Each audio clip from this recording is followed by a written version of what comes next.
This video explains how to convert 4-digit year values to the class date using the R programming language.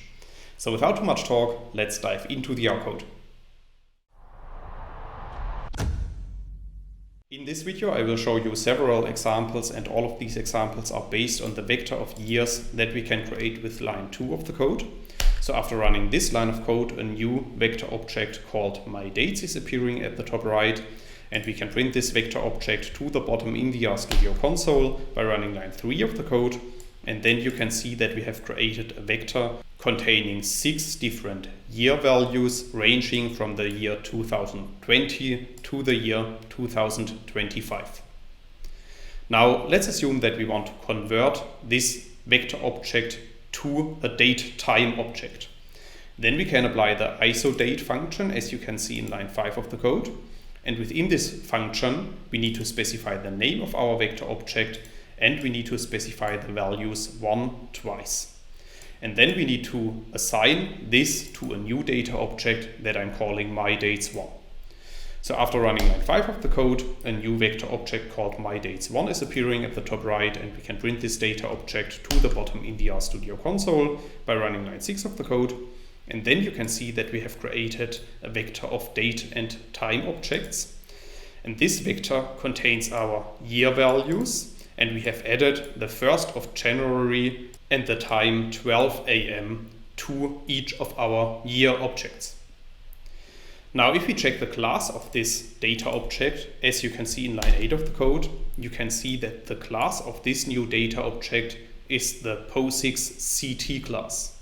However, in this tutorial I want to show you how to create a data object that has the date class.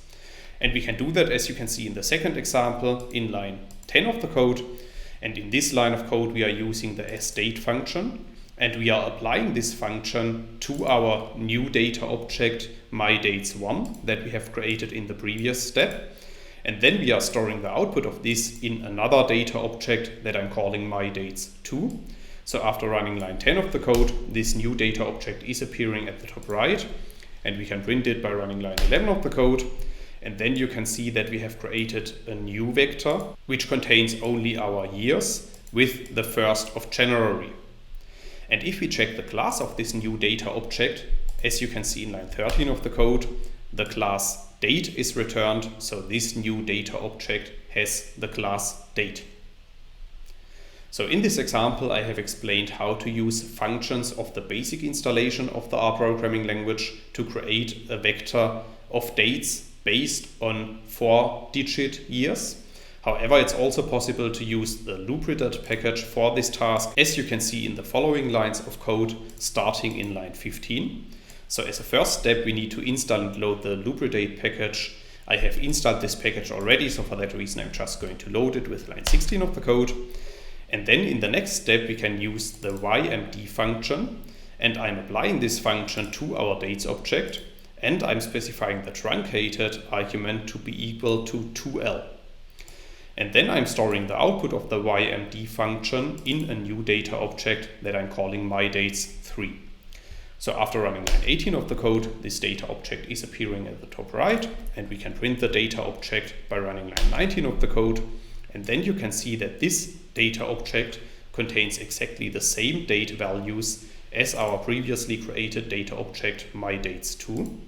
And you can also see that the class of this new data object is also the date class.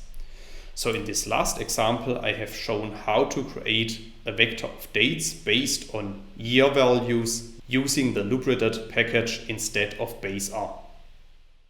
That's all I wanted to explain in this video. In case you want to learn more on this topic, you may check out my homepage statisticsglobe.com, because on my homepage I have recently published a tutorial in which I'm explaining the content of this video in some more detail. I will put a link to this tutorial into the description of the video so you can find it there. If you have liked this video, or if you have any questions, let me know in the comments section below. I'll try to respond to all comments as soon as I can.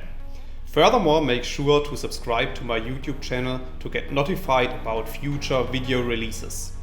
I have already published about 500 videos on this channel, and I'm releasing new videos on a daily basis. Thanks a lot for watching. See you in the next video.